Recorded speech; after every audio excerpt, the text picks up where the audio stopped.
you brought up Liger. There were a lot of things in that script that I was like, listen, I'm not okay saying this, and as a woman, this is not correct. Ananya has a knack of giving us viral moments, you know, in interviews.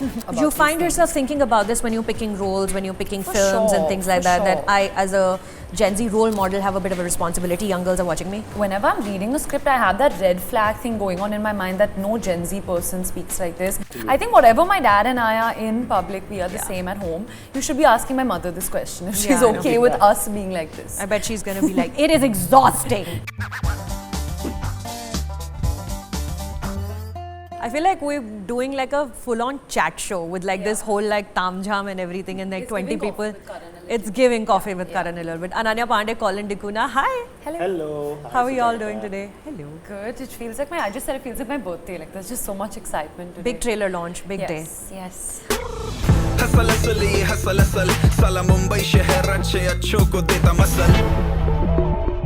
This is your big OTT debut with a 8-episode series and things. Talk to me about creating Bae. Did you have any inputs in creating that character, or did Bae come to you ready-made?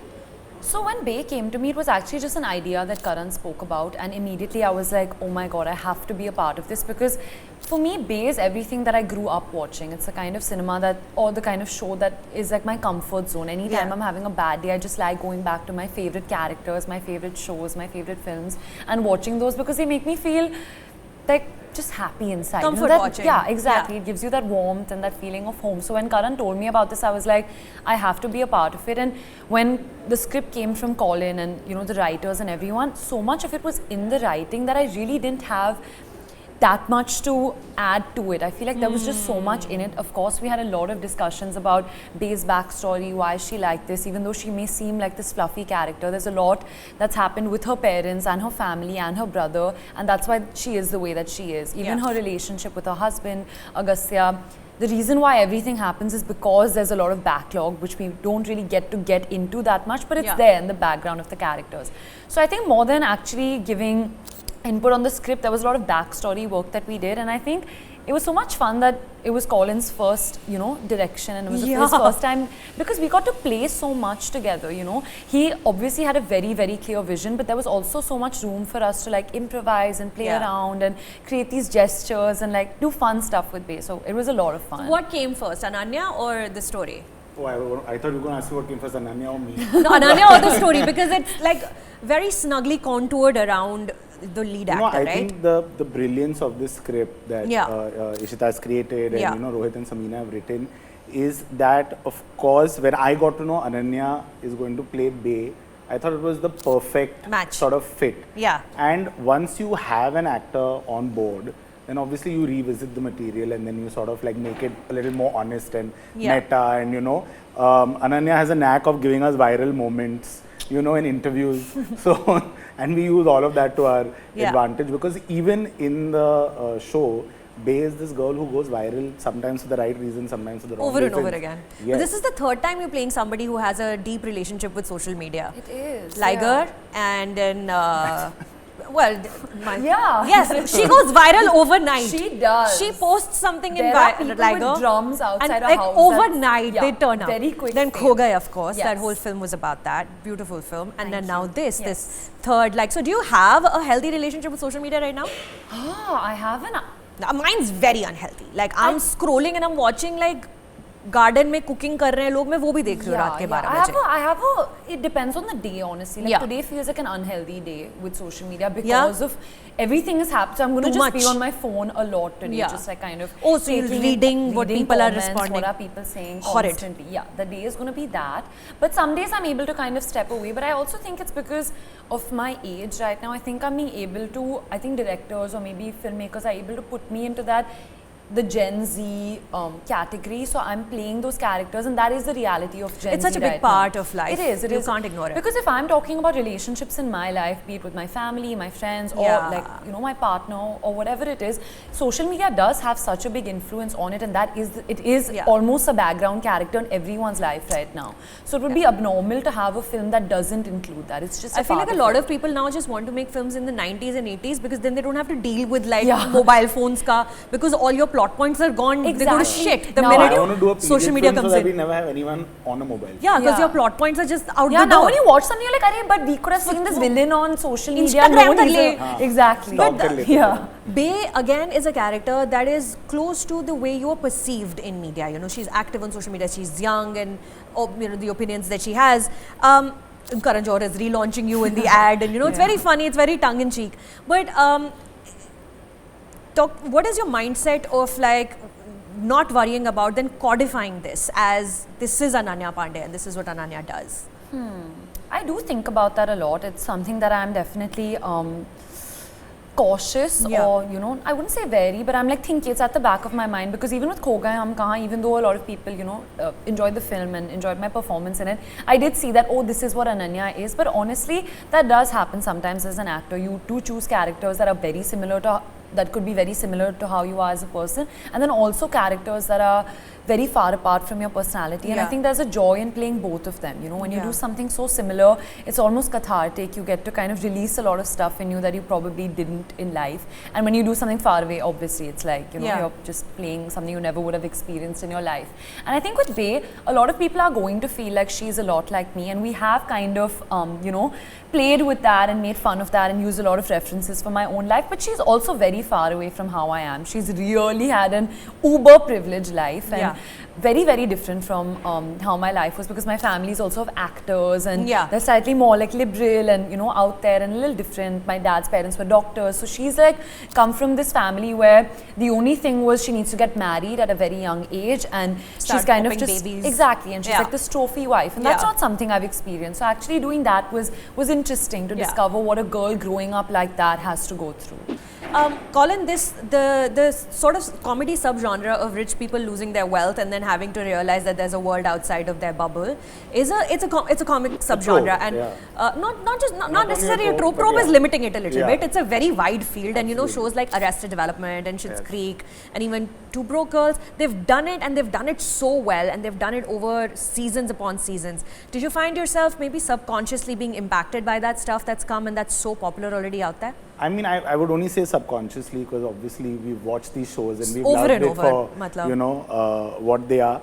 But I found the script of Bae to be extremely fresh and relevant to our society. And, you know, we live in a country where the gap between the privileged and not privileged is comically big. It's comically big, ridiculously big. And, you know, we are fed on social media with so much richness and everything, but we are sitting in our, you know, small houses and looking at all that on our mobile screens. And I think it was fun to sort of tackle that in a fun way, you know, and I think the script had that. And it's not only that. The show is, you know, once you obviously watch the whole show, it's actually saying something much larger through this sort of cloak of comedy, you know, and I think some hard pills are meant to be swallowed, you know, with a dose of humor.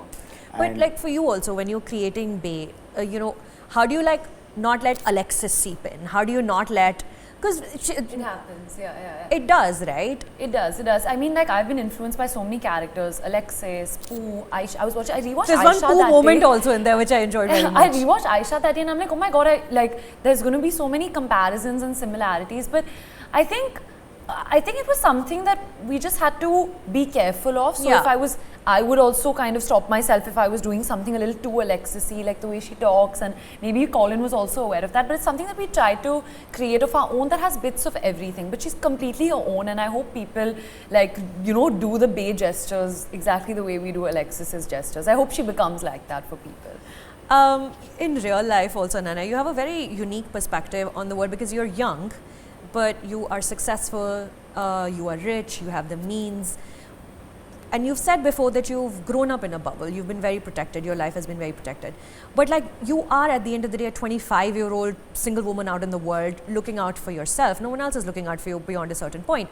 But when you look at the world around you, the way it's proceeding, do you think about other things as well? Do you allow yourself to get out of this bubble once in a while and think about दुनिया कहाँ जा रही है, क्या हो रहा है, as a someone who's Gen Z? I don't have a choice but not to. I think just the way we are exposed to things now, because the same time as the world's becoming, you feel like it's in your phone, but you're also being exposed to so many, just, I don't even know what to label it, but just everything that's happening in the world. It's bad out there. It's bad out there, and I feel like being a young Gen Z, person, the only thing I can really do is use my voice for what is important, and I feel like everyone needs to stand for something. You don't have to stand for everything, but stand for something, and that's what I try to do. Like personally, for me, women's safety and the state of that in our country is very important to speak about, and I do voice my opinion a lot about Do you find these yourself things. thinking about this when you're picking roles, when you're picking For films and sure, things like for that, that sure. I, as a Gen Z role model, have a bit of a responsibility? Young girls are watching me. For sure, whenever I'm reading a script, I have that red flag thing going on in my mind that no Gen Z person speaks like this, and this is not okay. So to she's talk. your filter. Yeah, exactly. Absolutely. Yeah, I'm always doing this because sometimes I feel like it is my duty and responsibility as a woman to be that face and be like, listen, this is not correct, and if I say that, people are going to think that that's okay. Yeah. And more time that's passing, the more I'm confident enough to do that. I'm feeling like, okay, my opinion is being valued and people are listening, and if I do have a responsibility and I have that power, I'm going to use it. Like, for example, you brought up Liger. There were a lot of things in that script that I was like, listen, I'm not okay saying this, and as a woman, this is not correct, and they actually did make those changes, and I'm really happy that I did voice my opinion at that time. Yeah. Do you find your worldview changing with every new thing that you do and becoming more confident of an actor, more confident of a woman? For sure, for sure. I feel really good. Even the fact that this is a show that's led by a female and that Amazon and Dharma and everyone's put their money into it makes me feel really good. It's like, okay, people want to see women succeed and do well, and we have a female writer. We have so many women on our set, and that's just a good thing to see. When I started out 5 years ago, but since then also there's a huge shift in the involvement of women in cinema, which is great. It's amazing. Chilla ke pagal ho gaye hum is cheez ko leke. But from Gen Z to millennial, Veer Das is in your show, and he's like a millennial icon. He's amazing. Like, I love everything about him. This is like the deep thinker, very funny, and he's parodying He Who Must Not Be Named. Go figure. I'm not saying anything. Go figure. Talk to me about casting Veer. I mean, it's my ultimate honor to have worked with him, honestly. And Genius, he's man. so wonderful. He's so warm. And he's playing this deliciously evil person on screen. Unhinged. And I think he ate into that role. Like, he loved it. He had so much fun with it. Because I think there's some like second-hand trauma for him there. On a as well. personal level, like he's like. And he brought in this amazing energy, because I honestly, and I have to give credit to even Panchmi Ghavri, our casting director, and Veer Das, for giving me a new perspective on the role, because I was looking at him in a certain way, and because you've seen the show, you'd know that people can parody it in a way, but to also make it your own, and to make it funny, and to make it, and I just loved the experience because he's a thorough professional, and I think his equation with Ananya and Bae are some of the most hilarious scenes on the show, and just to watch him perform, and it was a great time on set. It was a treat. Like, as an actor, just to bounce off of that, I'm like, you are amazing. And he's so different in real life. He's the opposite. Yeah. It's amazing. He's really fun. And I'm just so proud of everything that he does. When you first came onto the scene, you were 18 years old, and even probably younger when negotiations and conversations began, and at 18 you're on our screens. But you were in safe hands then, and you're in the same hands again here right now. But in Dharma, you, I assume, felt safe and taken care of. But since then, 6 years hence, Ananya, you've had to put your faith in so many other people who are not Dharma. Arjun Viren Singh, of course, young director, but then there's also Mudassar Aziz, there's Puri Jagannath and things like that. When these films though come out, people are still reacting to you. You're one of the two faces they're reacting to when these films come out. What does that feel like once you feel like, I put my trust in someone else? Is the world looking out for me as well? I think it's about, I think I'm kind of someone who's always gone by energy, and just the first meeting with the director, I've worked with a lot of first-time directors, and it's just my instinct and my reaction to a script, and it's actually the whole package. I think when I always signed up to do a film, it's not just because it's in a production house or a certain person's directing it, or it's the script, or it's the actor. It's actually all of these 4 or 5 things together, and then when I put myself in that position, then I'm trusting whoever I've trusted in that situation completely. Then I can't be second guessing things. I can't, after the film comes out, I can't blame anyone but myself. You know, this decision is coming completely for me, and I'm trusting the person, then I choose to completely trust the person. And I have, you know, kind of made mistakes and learned from them, but it's kind of just about getting better and kind of taking the power into my own hands, because as you said, not everyone's looking out for you, so you have to look out for yourself. But do you care for opinion anymore? Have you reached that point where you stop caring? I mean, there are certain things that I used to care about before, which I don't care about at all right now, like personal opinions and what people think about me as a person, because they really don't know who I am or what I am. But I still do care about what people think about my work, and that's why I'm trying to get better with everything that I do, and I do take feedback really. Do you engage with reviews of your work? Of course I do. I read everything.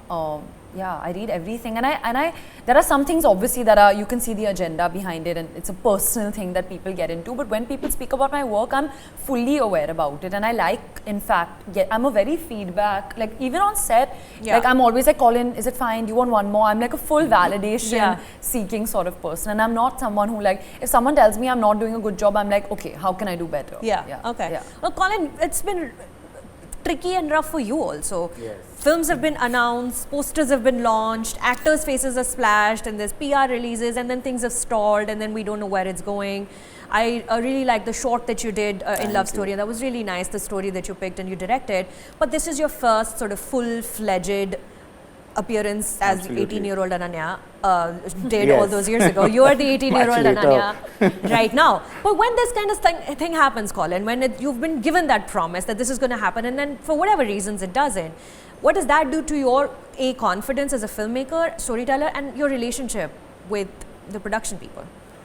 You know, I won't lie, it's been a tough journey, okay, and I've always wanted to make films, make series, everything, like you said. One thing that I didn't let happen is it affect my confidence as a filmmaker, because I think I truly believe in my own talent. I mean, like Kapil Dev says, what else we here for? I actually don't know anything else, you know, I don't know what else to do.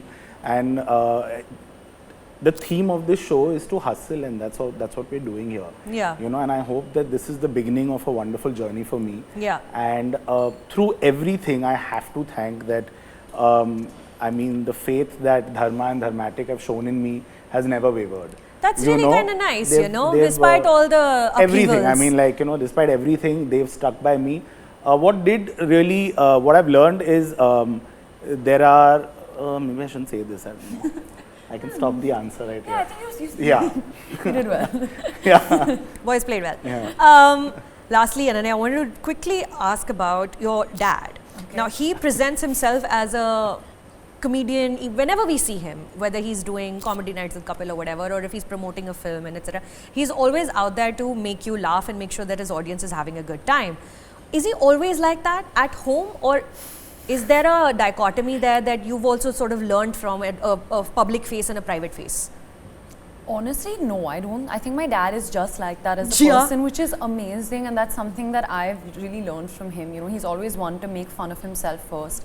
He's always, you know, he's just a happy, warm guy, and I'm really happy to say this, that he's actually just like that. He's always like at home all the time. There's no like, ye main public ke liye nachunga aur ghar pe aake nahi karunga. He's like that, and I think I'm also like that as a person. I'm also like that as a person. I think you all can vouch for that. Absolutely. I think whatever my dad and I are in public, we are the same at home. You should be asking my mother this question, if she's okay with us being like this. I bet she's gonna be like, it is exhausting. It's too much. Keep up. Like, so when my dad's yelling at me also, like, he just like piglows in like 5 seconds. So there's no dark story behind him. He's like that only. Wonderful. Yeah. Well, good luck for the show. That I think should be my time. So I'm going to wrap it up. Good luck for everything. Thank you so much. And I hope to see you guys again soon. Yes. Bye. Bye.